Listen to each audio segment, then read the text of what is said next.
क्रमांक 3 मयुरेश्वर मंदिर येवला रोड येथे महायुतीचे उमेदवार आशुतोष काळे यांच्या प्रचारार्थ कॉर्नर सभा संपन्न।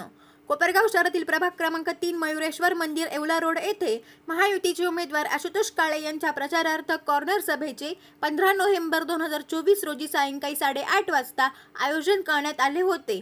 कोपरगाव शहरातील प्रभाग क्रमांक 3 मयुरेश्वर मंदिर येवला रोड येथील स्थानिक रहिवाशांनी या सभेला मोठी गर्दी केली होती। आपल्याला येत्या 20 तारखेला मतदान करायचे। आपल्याला मतदान हे आशुतोष दादांनाच करायचे। तर मतदान का करायचे या भरपूर गोष्टी आहेत, पण मी म्हणतो या 5 गोष्टींकरता आपण मतदान करायचे। एक पाण्यासाठी, एक रस्त्यांसाठी, एक आरोग्यासाठी, एक उद्योगधंद्यासाठी आणि एक आपल्या व्यवसायासाठी। पाण्यासाठी का तर 2019च्या निवडणुकीच्या पहिले निवडणुकीला सामोरं जाताना दादांनी आपल्याला एक कोपरगाव शहरातल्या जनतेला एक शब्द दिला होता।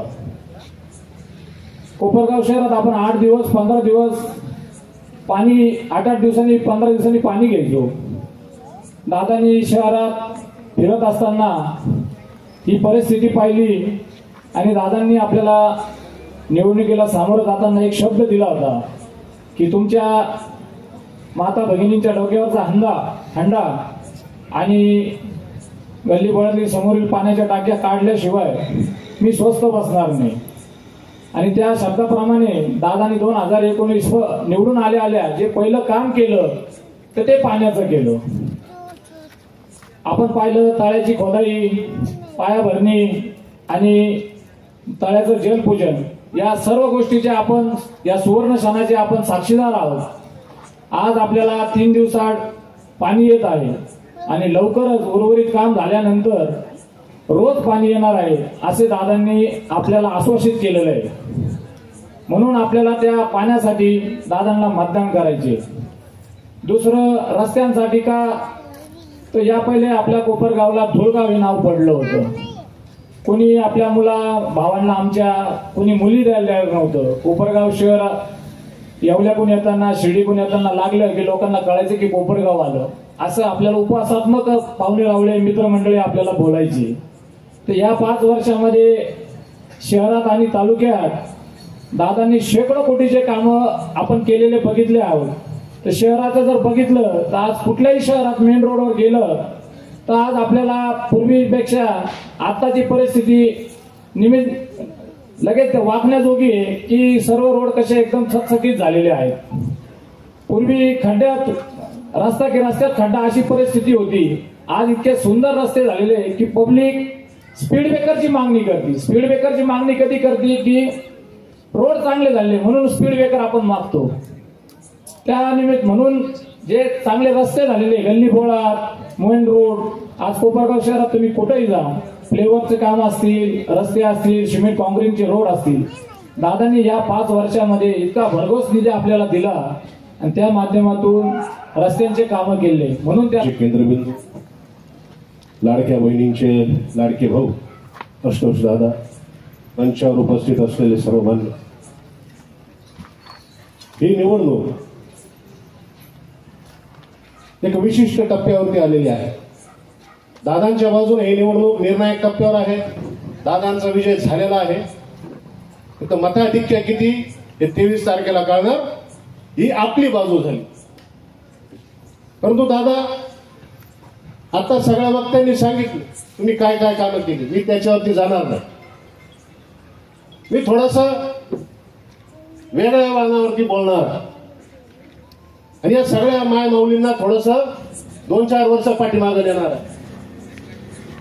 आपल्या सगळ्याला आठवत असेल कोरोनाचा काळ, कोरोनाच्या काळामध्ये दादांनी केलेलं काम हे कधीही न विसरणार काम। त्यावेळेस जर हा माणूस आपल्यासाठी उभा राहिला नसता तर माझ्यासारखा कार्यकर्ता ज्या ठिकाणी भाषण करायला उभा नसता, माझ्या सुद्धा फोटोला हार लागला असता। एवढं मोठं काम या माणसाचं, किती 1000 कोटीची कामं केली ती तुमच्या डोळ्यापुढे आहे। पण तो काळ आठवा ज्या ठिकाणी प्रत्येकाला प्रत्येकाच्या आयुष्याचं प्रत्येकाला जीवन मरणाचा प्रश्न समोर दिसत होता. त्यावेळेस या माणसानं स्वतःची काळजी न करता तुमच्या माझ्यासाठी कोरोना काळामध्ये मोठा लढा लढला.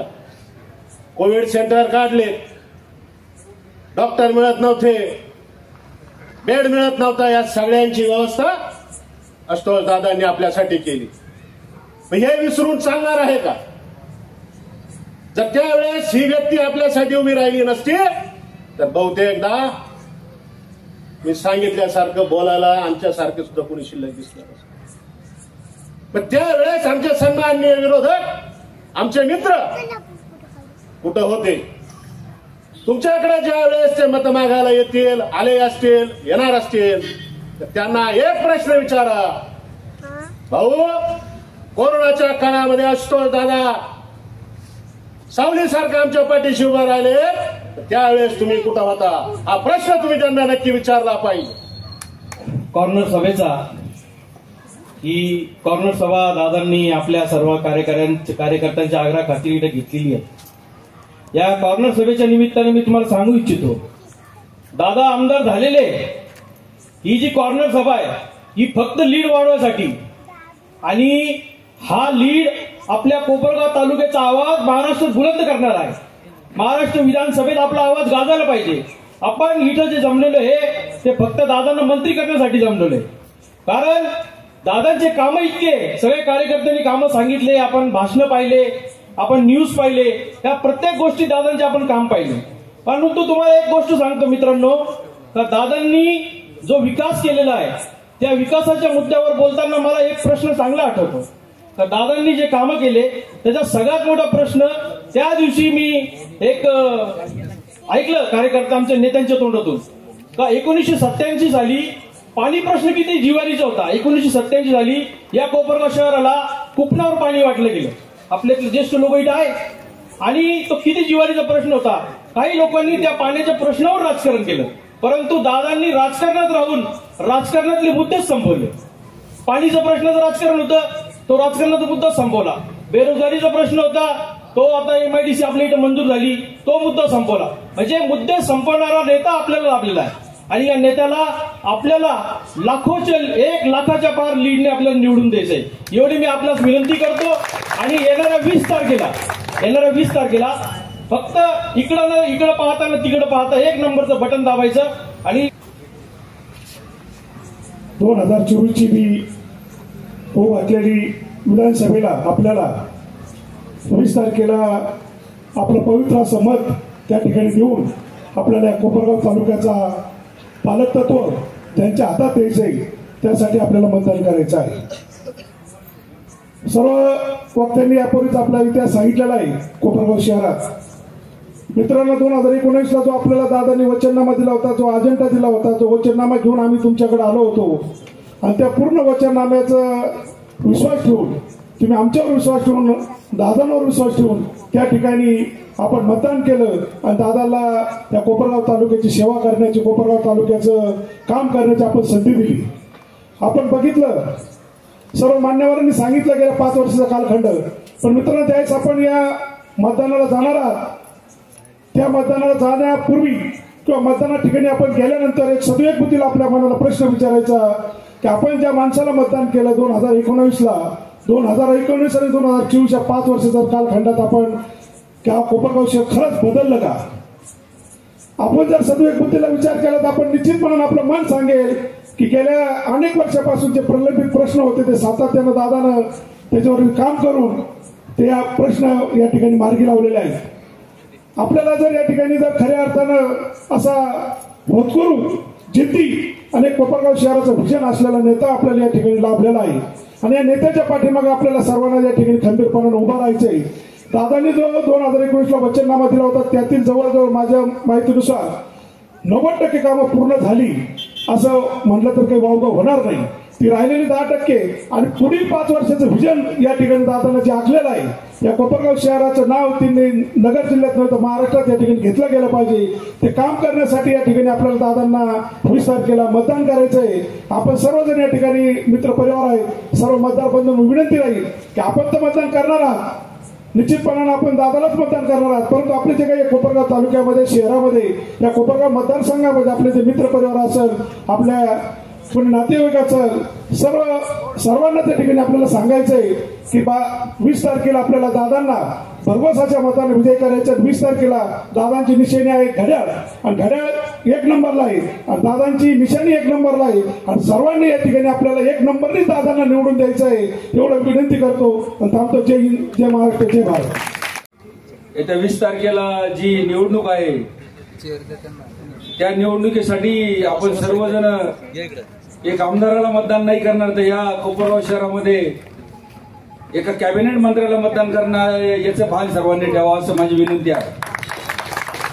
कारण एक आमदार या कोपरगाव शहरासाठी गेल्या 5 वर्षामध्ये 3-3.5 हजार कोटी आणू शकतो. ते कॅबिनेट मंत्री झाल्यानंतर या कोपरगाव शहराचा काय कायापालट होईल याचा अंदाजही आपण लावू शकत नाही. त्या पद्धतीचे सर्व विचार आशुतोष दादांनी त्यांच्या संकल्पना सगळ्या त्यांच्या डोक्यात आहे. 2019ला आपल्या सगळ्यांना त्यांनी साथ घातली की मी या कोपरगाव शहरातील पाण्याची जी समस्या आहे वर्षानुवर्ष त्या गोष्टीवर राजकारण होत होतं. 23 दिवसाआड 10 दिवसाआड ते पण गाळ मिश्रित पाणी आपल्या सगळ्यांना यायचं आणि बाहेर सगळीकडे चर्चा व्हायची का या कोपरगाव शहरामध्ये पाण्याची समस्या आहे. कोणी एखादं जवळचं नाते वारलं तरी त्या दिवशी जर पाणी असेल तर घरातील एकच माणूस जायचं, बाकीच्या घरी थांबावं लागायचं पाणी भरायसाठी. लग्न असलं तरी आपल्याला त्या तारखेनुसार करावं लागत होतं. अशी परिस्थिती आपल्या कोपरगाव शहराची होती. पण आमदार साहेबांनी अहोरात्र कष्ट घेऊन आज आपल्याला 3 दिवसाआड पाणी येतंय. हे फक्त आपल्याला दिसतंय की 3 दिवसाआड पाणी येतंय, आपण एका मिनिटात सांगून टाकतो. पण हे 3 दिवसाआड पाणी येण्यासाठी आमदार आशुतोष दादांनी जे अहोरात्र कष्ट घेतले 3 वर्ष हे आम्ही सगळ्यांनी डोळ्यानं बघितलं आहे. अशा एका विचाराने आपण जे म्हणतो ध्येय वेळ होणं का या कोपरगाव शहरातील नागरिकांना मी एक वचन दिलं आहे की तुमच्या पाण्याची समस्या मी सोडवल आणि ती सोडवली. आज आपल्याला सगळ्यांना 3 दिवसाआड पाणी येत आहे ना, स्वच्छ पाणी येत आहे ना, या सगळ्याची किमया फक्त आमदार आशुतोष दादा काळे.